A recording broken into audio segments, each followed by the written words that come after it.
Right now, Starliner astronauts Sunny Williams and Butch Wilmore are taking questions from space about how their days-long mission turned into a months-long stay aboard the International Space Station. Joining us now, former NASA astronauts Garrett Reisman and Leroy Chiao with us as well.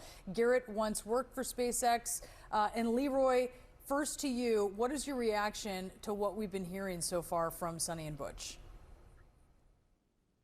Oh, not a surprise at all. Butch and Sunny are consummate professionals. They accept their assignments readily and happily, just like any of us would.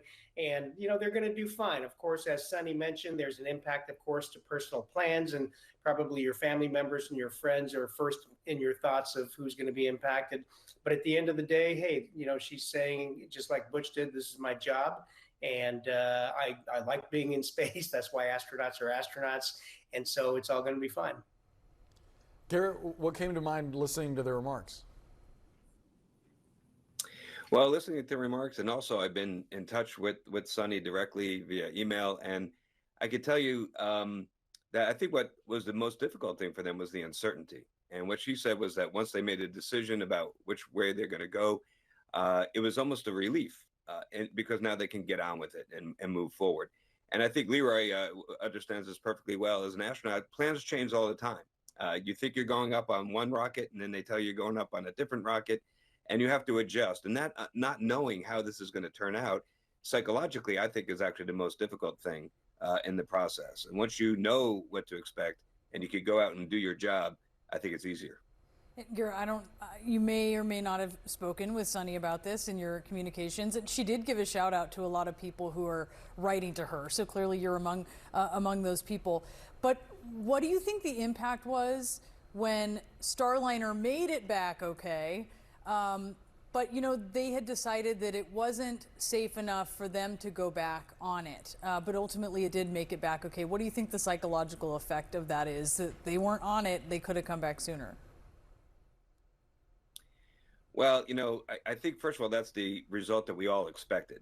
Everybody that's been, you know, following this closely in the space community thought that in all probability, the Starliner was going to come back and land just fine. And as I think I mentioned to you on a previous broadcast, I would have bet really good money on that outcome. I just wouldn't have bet my life on it, right? So I still think NASA made the right decision. And I think Sunny and Butch are looking at it the same way, that it was a right call. It's what they expected. They expected Starliner to be fine. They were happy for the Boeing teams that put so much work into making it happen, that they did have success. And I'll tell you, all the NASA community that really wants to see Starliner be successful, they are much closer to that day when we fly people in Starliner again, given the successful outcome of that entry. If that had gone bad, that day would have been much further in the future. Leroy, I don't want to put you on the spot. I'm not sure you could answer this, but Butch talked about requesting his absentee ballot from the International Space Station. He wants to vote in the election. How does voting from space actually work? It's actually pretty simple.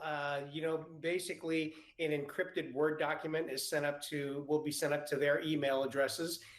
They can open those with the password. They can fill out the ballot and then save it and then email it back to the registrar and in the voting office. And then somebody with the password will open it and then record their votes. So it's really actually a very simple process. NASA had set that up some years ago. You know, when I left to go launch in my mission in October, you know, we left in August for our last training. And I suddenly realized in that year, 2004, I hadn't put in for an absentee ballot and I hadn't made any arrangements. And I quickly asked NASA, hey, can I vote from the station? And said, oh, yeah, we have the process in place. It's no problem. And it turned into a great kind of a public service announcement for me to send down messages encouraging people to go out and vote. Yeah, that's pretty cool. You can do it even from space. Just don't forget, request your absentee ballot. They have a very good excuse for needing one. Leroy and Garrett, thank you so much to both of you. My pleasure. Thanks. We'll be right back.